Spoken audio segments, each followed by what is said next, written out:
नमस्कार. आज मला बोलायचं आहे भाषा या विषयावर. त्याला कारण असं झालं आणि गेली कित्येक वर्ष ते आहे डोक्यात. त्या राजकारणातल्या स्वतःला विदुषी समजणाऱ्या बाई आहेत आणि त्यांची भाषेची भयंकरच बोंब आहे. त्या चुकीचे शब्द उच्चारतात वगैरे. अर्थात त्या बाईंचा काही उल्लेख करणार नाही आणि त्या महत्त्वाच्या नाहीत, पण त्यांच्यामुळे एक मुद्दा आठवला तो असा आहे की ते बोलताना अतिशय चुकीचं मराठी बोलतात. महाराष्ट्राचा एक फार मोठा घोळ आहे आणि त्याचं उत्तर कुणी देत नाही किंवा त्याच्यावर समजुतीनं कुणी बोलत नाही. त्यातला एक घोळ असा आहे की ण या अक्षराचा उच्चार आणि न या अक्षराचा उच्चार याच्याबद्दल वादंग आहे. श श यांच्याबद्दल फारसं काही नाही. ते लोक आपलं एक समान समजून वापरत राहतात. षटकोनाचा श श आणि शामृगाचा श. तर मराठीची गंमत आहे ती. आणि मला एक गोष्ट भारताची त्या अर्थानं खूप आवडते. हा देश फार मोठा आहे आणि या देशात असंख्य भाषा आहेत. अर्थात भारत एकमेव आहे असंख्य भाषा असण्यात वगैरे असं काही नाही. जगात अनेक देश आहेत की जिथं असंख्य भाषा आहेत आणि भाषा मग लोक बोलतात त्या आणि ज्या कागदावर आल्या त्या किंवा लिपीत आल्या त्या. तर जगातल्या खूप साऱ्या भाषांना आजही लिपी नाही, पण ते नसण्यातही गोडवा आहे. आणि भाषा बऱ्याचदा काळाच्या ओघात मरतात सुद्धा. काही नव्या भाषा तयार होतात आणि हा खेळ चालत राहतो. यातली मुख्य गंमत अशी आहे की जगातल्या सगळ्या भाषा या माणसांनी तयार केल्यात आणि जगातली कुठलीही एक भाषा कुठल्याही प्रदेशातली एकट्या त्या प्रदेशात तयार झाली असं होत नाही. त्या प्रदेशाचं वर्चस्व राहतं त्या भाषेवर, पण जगातल्या सगळ्या भाषांच्या मिश्रणानं तयार झालेल्या आहेत. म्हणजे अमेरिकन, ऑस्ट्रेलियन, आफ्रिकन, आशियाई, युरोपीय या भाषांमध्ये एकात एक गुंतागुंत आहे. साधारण 80,000 वर्षापूर्वी आपल्या पूर्वज मानवांनी स्थलांतरांना सुरुवात केली आणि जगभर ती उलटी फिरत राहिली आणि इतकं स्थलांतरं झाली आहेत, आजही होतात आणि यातनं भाषांच्या खिचड्या तयार होतात. आपल्या भाषेतले शब्द, मराठीतले शब्द जगभरच्या अनेक भाषांमध्ये सापडतात. जगभरच्या अनेक भाषांचे शब्द मराठीत सापडतात. त्यामुळं कुठल्याही एका भाषेला तसं आम्हीच तयार केली ना आमच्यापुरतीच आहे ती वगैरे असं नाही म्हणता येत. हा रोचक आणि सुंदर इतिहास आहे आणि मुळात मानवी संवादाचा इतिहास आहे. 45,000 वर्षापूर्वी साधारणपणे माणसांनी गुहेत चित्र काढल्याचे पुरावे सापडलेत.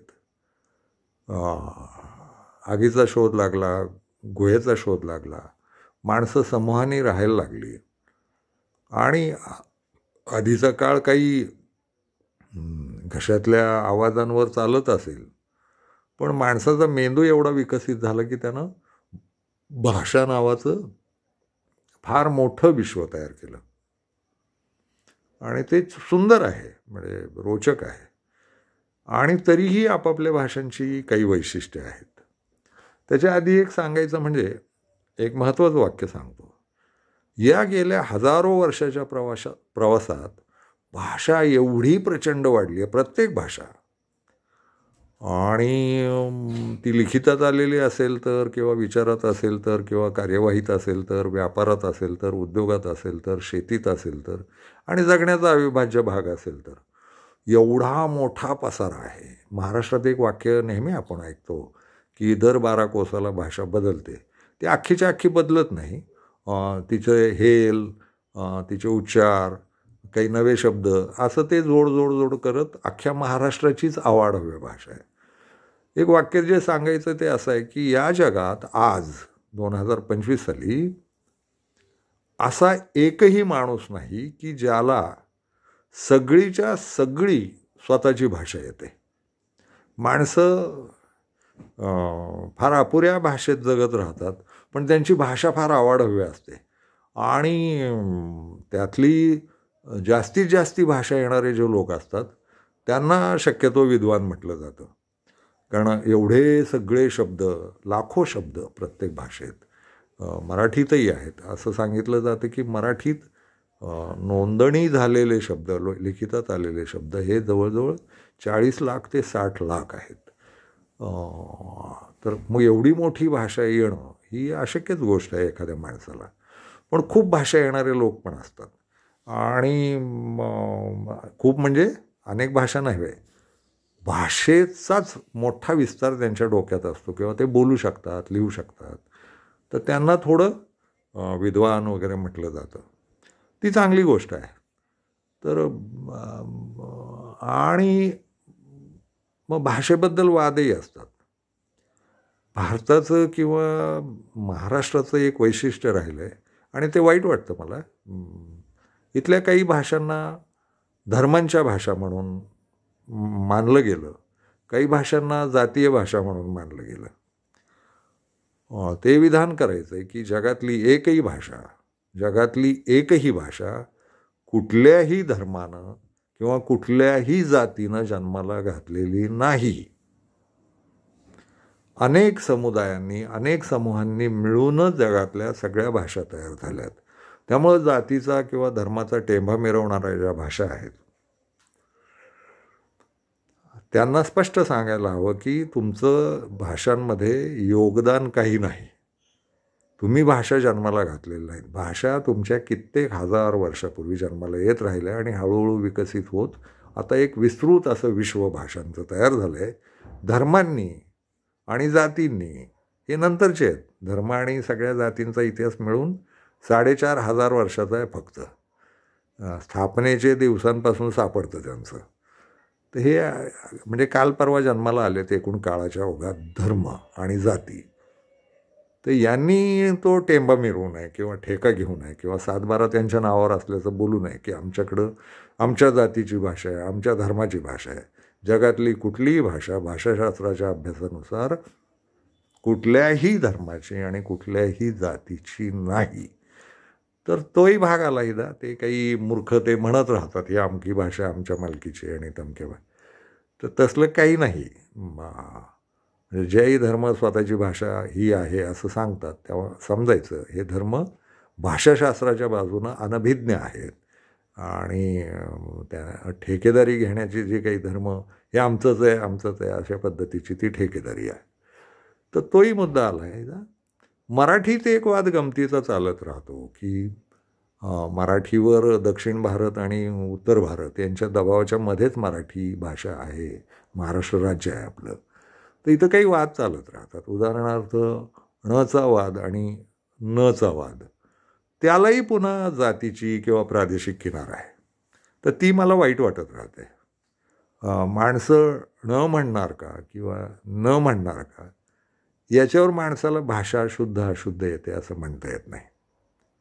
आणि मुळात ण हा उच्चार हे अक्षर हे उच्चभ्रूंचं आहे, उच्चवर्णीयांचं आहे असा एक काहीतरी फालतू गैरसमज आपल्या अख्ख्या राज्यात आढळतो. ण म्हणणारे ते ब्राह्मण असं काहीतरी म्हटलं जातं. तसं नाही आहे ते. मराठी भाषा इथल्या सगळ्या मिळून जमातींनी तयार केलेली आहे. त्यात कुणी जात नाही, कुणी वर्ण नाही, धर्म नाही. या सगळ्या भाषा आणि त्यांच्या लिप्या, त्यांची अक्षरं, त्यांची व्यंजनं हे सगळं उघडपणे कष्टकऱ्यांनी तयार केलेलं आहे.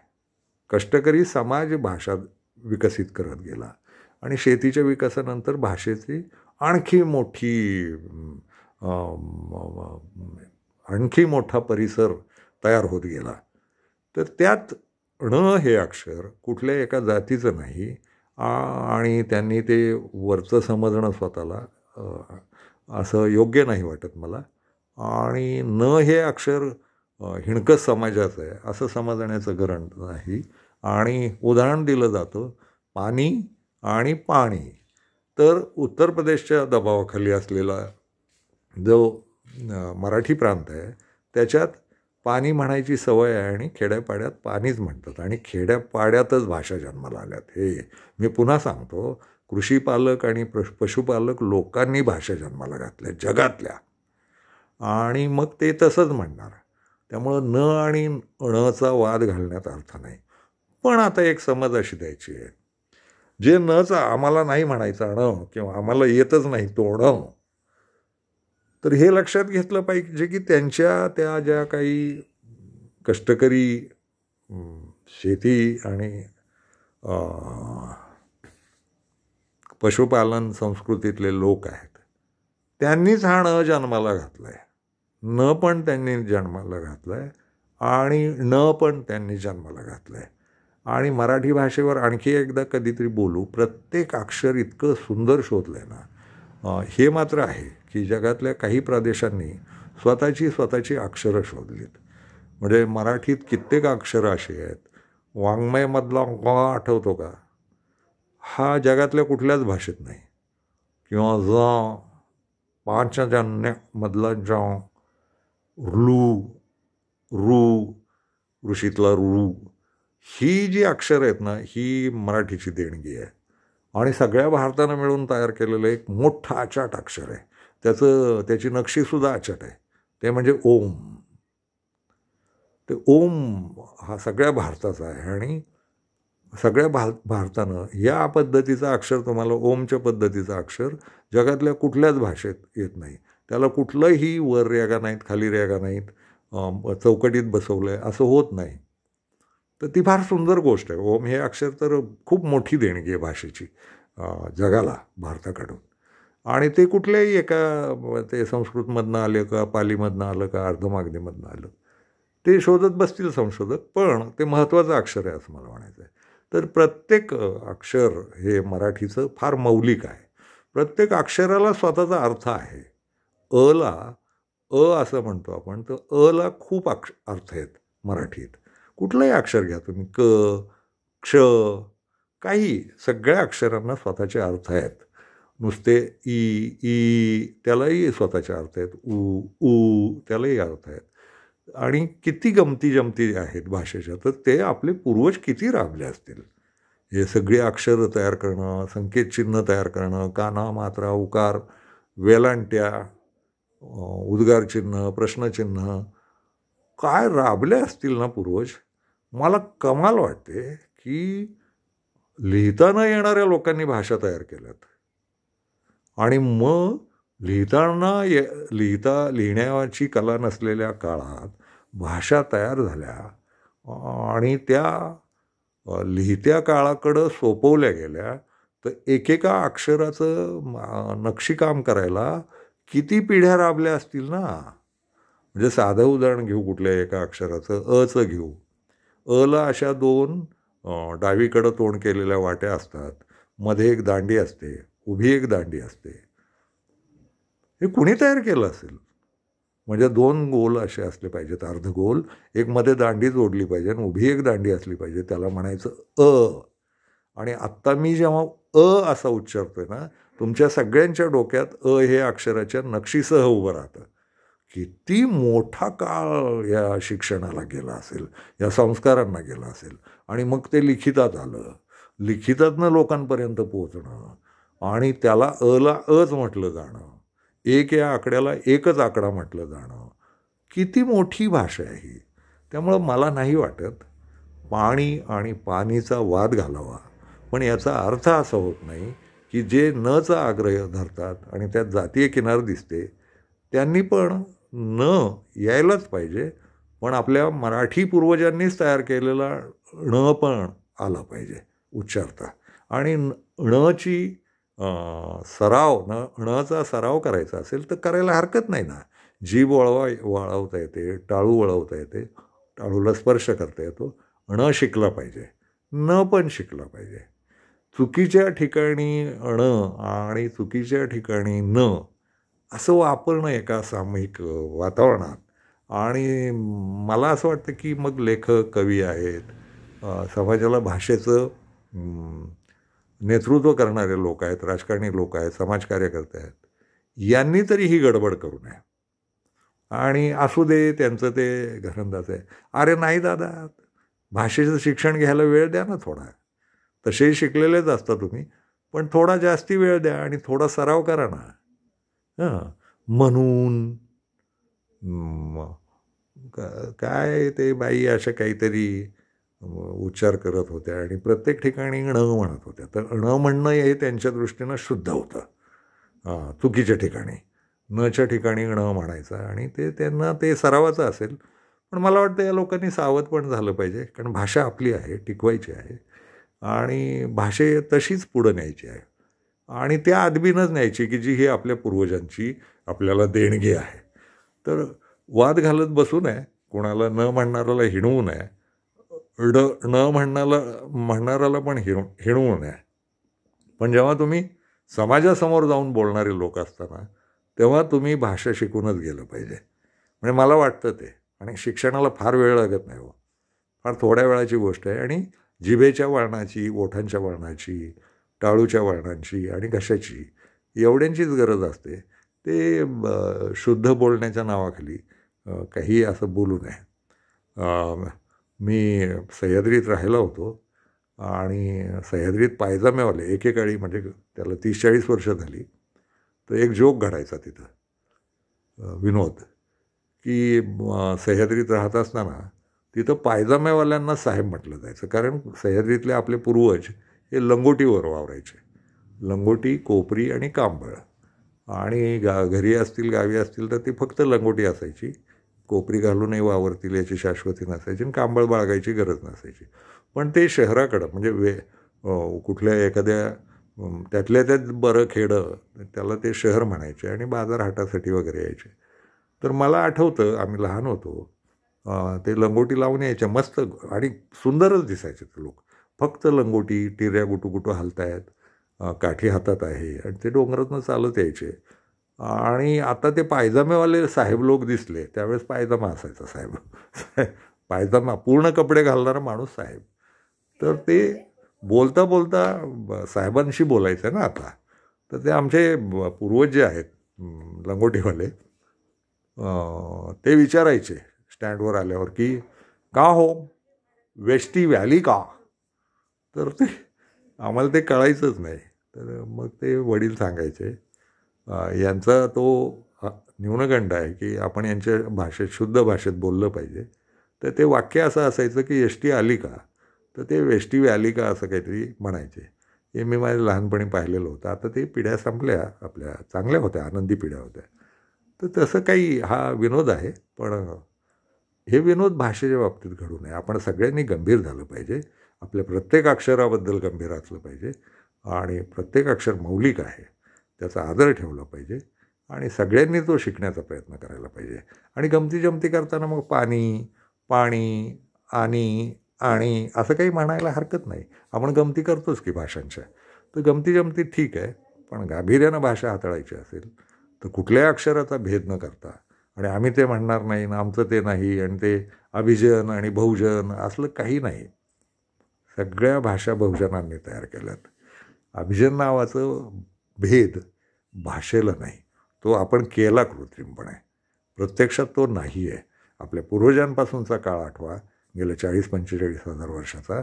याच्यात जे राबलेले पूर्वज आहेत, एकेका अक्षरासाठी राबलेले, तर त्या पूर्वजांचा आदर म्हणून आपण प्रत्येक अक्षर आपल्याला अंगीकृत करता येईल, आपल्या मेंदूकृत करता येईल, असं पाहिलं पाहिजे. एवढंच बोलायचं होतं. धन्यवाद.